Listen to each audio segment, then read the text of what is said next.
Look at the next little blurb. So I kind of have these two sections together. I may or may not get through this today, but we'll pick up with Monday wherever I end up. Is everybody ready? Okay, so two pieces that we're talking about today. We're going to start talking about experiments a little bit. So a lot of stats is looking at information that you get from an experiment. Okay, so there's two ways that we might collect data: observational studies and designed experiments. If I don't tell you what they are, what do you think the difference would be? An observational study, what does that mean to you? You're just watching, you can't interfere. Okay, what does an experiment mean to you? You're changing the variables. You are in control of something. Okay, so you guys already know the difference.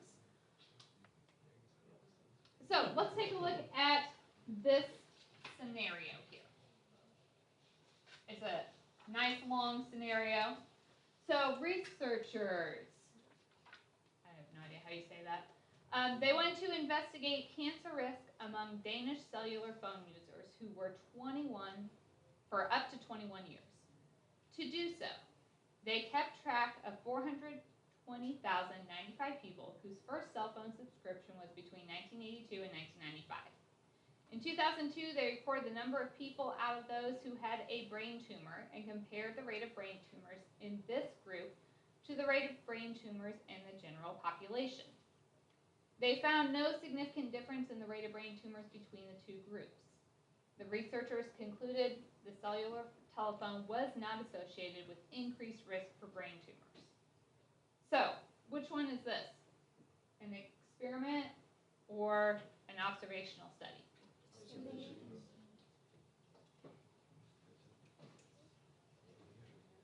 Okay. Now, did they pick the people that fit the category they wanted? Yes. But they didn't manipulate anything. They didn't say, okay, I want you to talk on your phone for 3 hours a day, and I'm going to come back in 20 years and see if it gave you a brain tumor or not. Okay, they just said, you have a phone, I'll come back later and see what happens. All right, this one, they wanted to examine whether chronic exposure to radio frequency radiation at two common cell phone signals, so the analog and the digital, caused brain tumors in rats. The rats in group 1 were exposed to analog cell phone frequency. The rats in group 2 were exposed to the digital frequency. The rats in group 3 served as controls and received no radiation. The exposure was done 4 hours a day, 5 days a week for 2 years. The rats in all three groups were treated the same except for that exposure.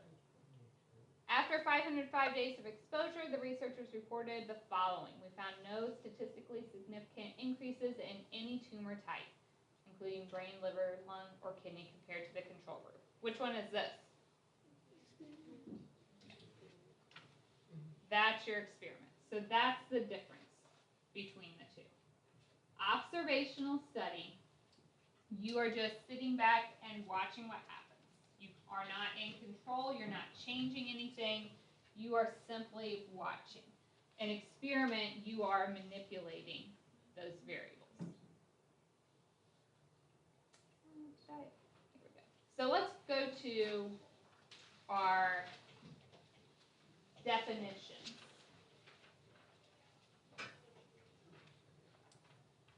And actually write down the difference. A designed experiment. Why would that be better? Right. In an observational study, a lot of times you can't really make any solid conclusions at the end. Okay, so let's say we observed these people and they had a higher rate of brain tumors. Do we know for a fact that those cell phones caused the brain tumors?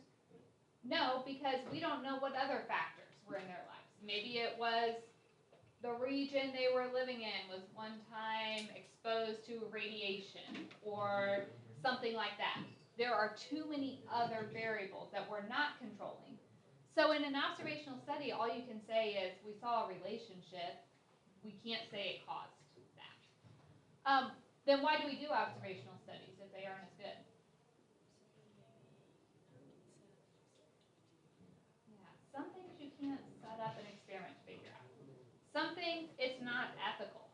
would it be right for me to say, hey, I want to see if this gives you a brain tumor? Why don't you try it for a few years? We'll see what happens.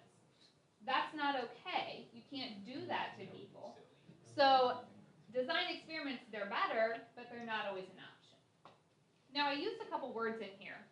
Response variable, explanatory variable, and you might have been able to pick up on what they mean. The explanatory variable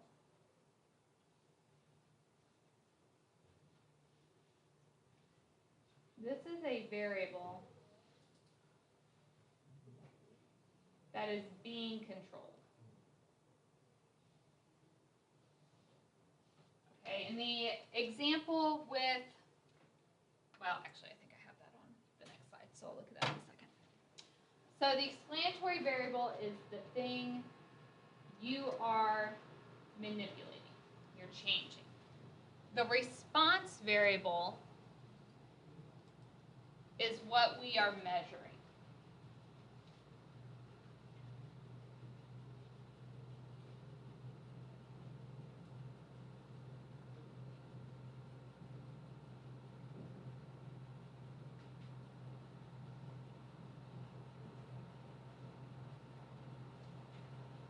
So we control the explanatory to measure a response.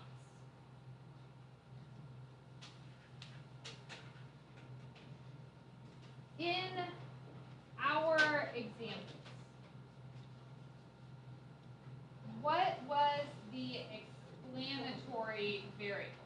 What were we controlling in those two scenarios that I gave you?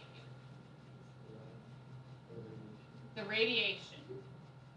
Cell phone usage in the first one, the radiation in the second. That's what was being controlled. What response were we measuring? Right, the tumors, whether it was there or not. So, do you see the difference between those two variables?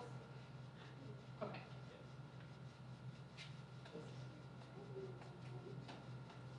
Let's look at this one.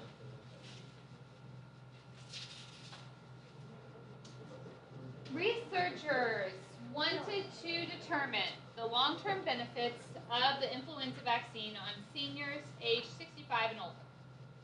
The researchers looked at the records of over 36,000 seniors for 10 years.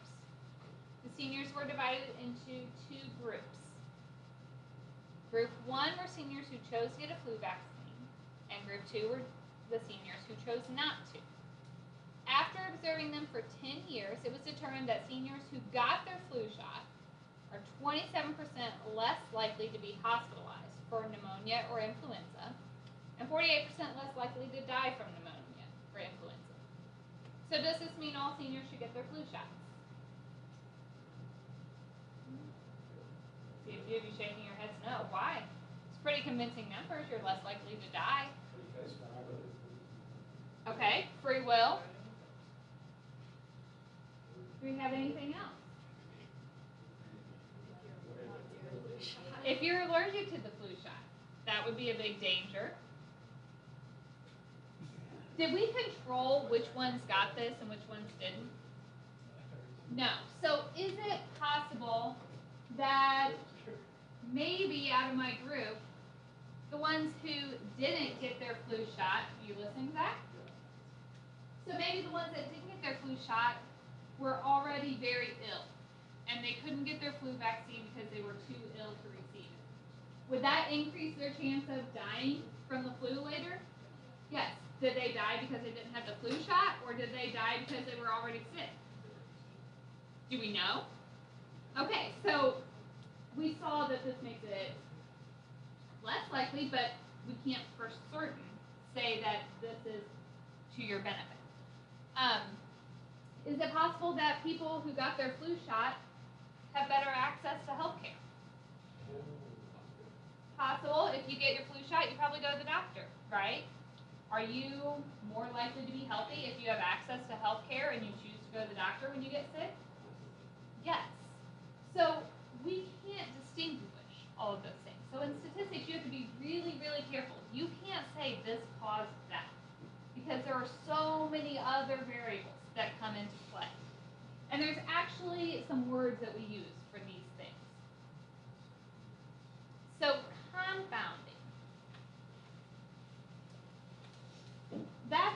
the effects of two or more variables can't be separated. I can't separate those who had good access to health care and those who chose to get the flu shot. I can't say, well, you lived because you went to the doctor and you only lived because you got your flu shot. I can't separate those things. No matter what kind of experiment I design, it's impossible. So confounding, we just can't separate. There's a relationship, but I can't say that one caused the other.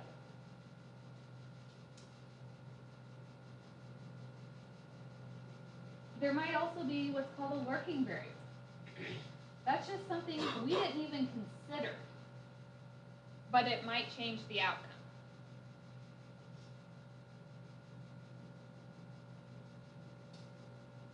So what could be a lurking variable in my flu shot example? Some other factor that might have. I would say that would be very important. Yes. Hopefully the doctor that gives you the flu shot is using clean needles, I would hope. What else? Human error. If they were sick in the first place. What about being health conscious? Do you think maybe if you choose to go to the doctor a lot, maybe you eat healthier? Is that a possibility? You're more worried about your health, so you're eating better? Could that impact your overall health? So there's so many variables that we can't take into consideration.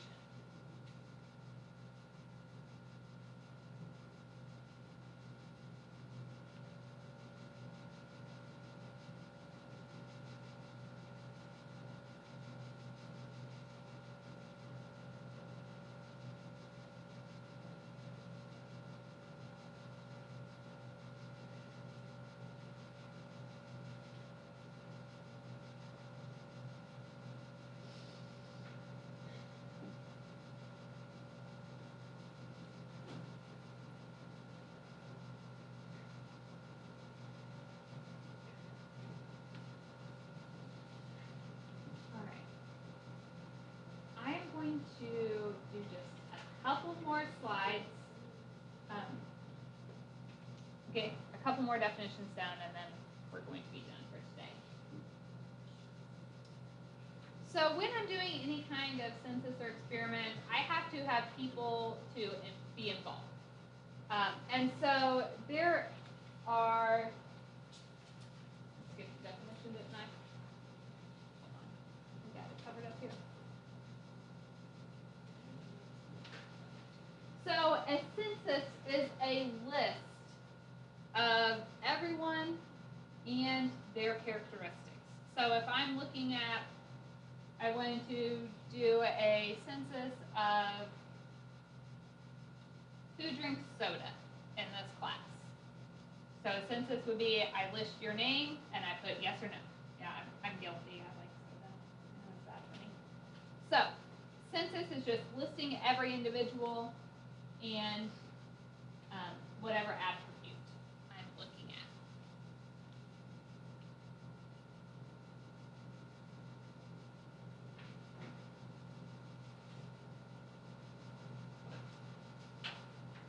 It's feasible that I'm going to talk to everybody. No. If I only care about people in this class, then definitely I can talk to all of you. If I care about every student in the district, am I going to go talk to them? Probably not. So I'm going to have to figure out how to get that sample. We talked about the difference between a population and a sample yesterday. Next week we're going to start talking about how do I choose that sample. And I just want to touch on it today. So a random sampling is that process that we use to select the people for our sample.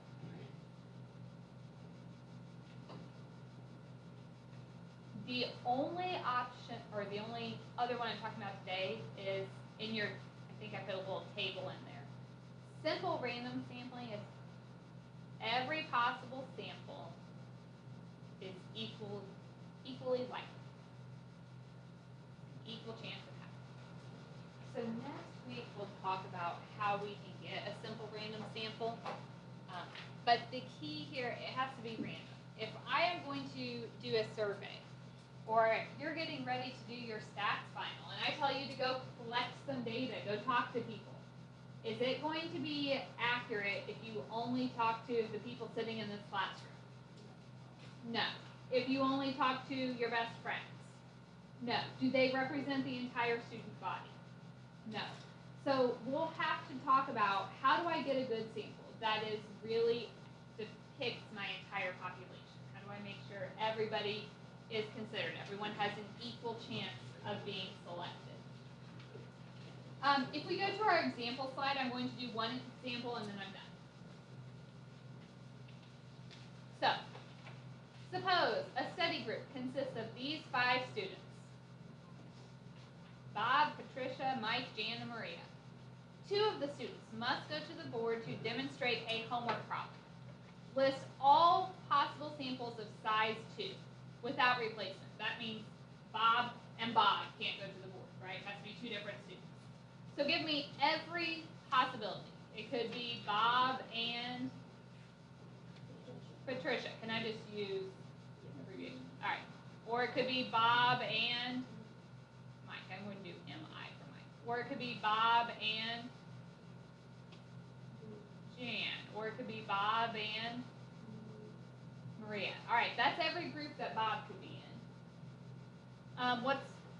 So my others, I could have Patricia and Mike, Patricia and Jan, Patricia and Maria. That's every group with Patricia. What else do I need? Mike and Jan, or Mike and Maria, or what's left? Jan and Maria. Is that every possible group that I could have? Okay. So these are all equally likely. What's the likelihood that we get Bob and Jan? How many options are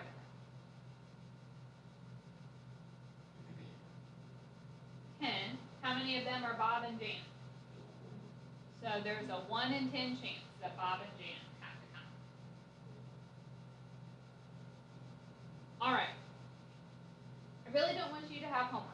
So I am going to stop here. Listen carefully. I am posting a handout on Classroom, but there is one piece of it we haven't done yet. There's one more thing with simple random sampling. So on your handout, you can do 1 through 9.